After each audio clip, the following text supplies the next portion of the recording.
True. Nervous. Very, very dreadfully. Nervous I had been and am. But we will you say that I am mad? The disease had sharpened my senses, not destroyed, not dulled them. Above all was the senses of hearing I could. I heard all things in heaven and earth. I heard many things in hell.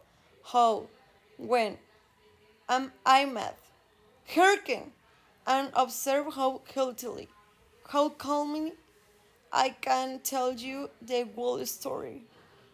It is impossible to say how first the idea entered my brain, but once convinced, it haunted my day and night. Object there was none, passion there was none. I loved the old man. He had never grown with me. He had never given me insult.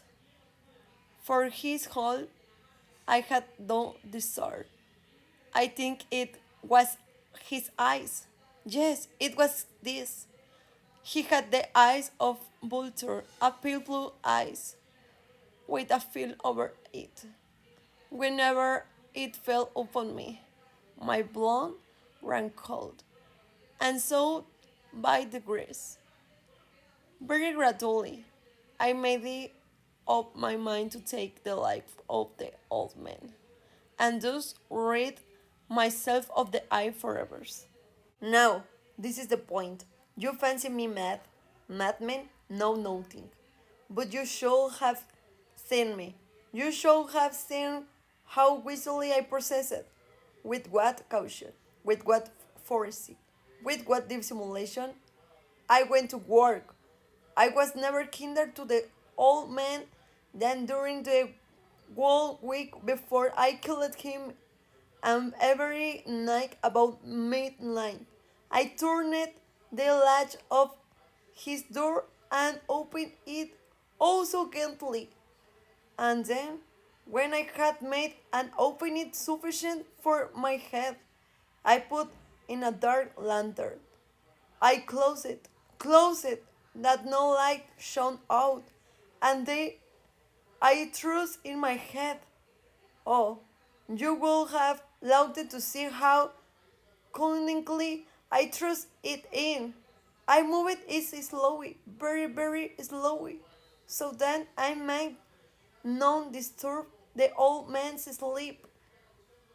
It took me an hour to place my wool head within the opening so far that I could see him as he lay upon his bed.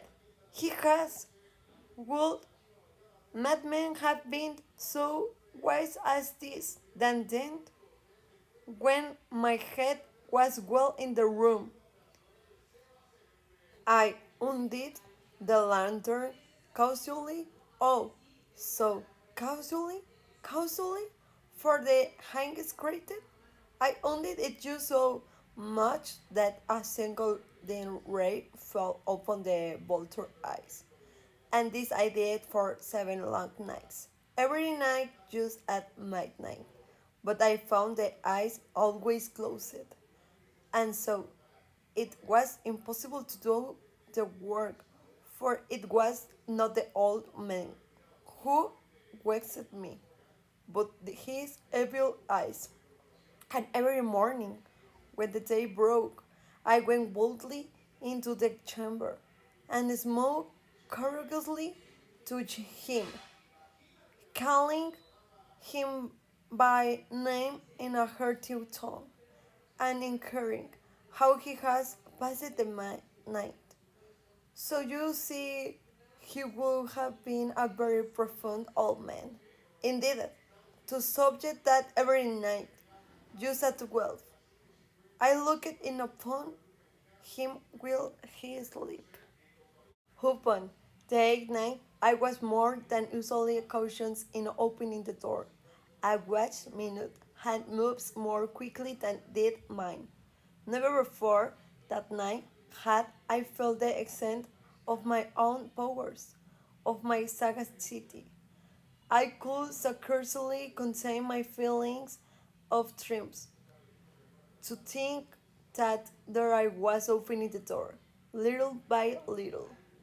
And he did not even dream of the secret deeds or truths of him. I fairly chuckled at the idea, and perhaps he heard me, for he moved on the bed suddenly, as if started. Now, you may think that I dream black, but no.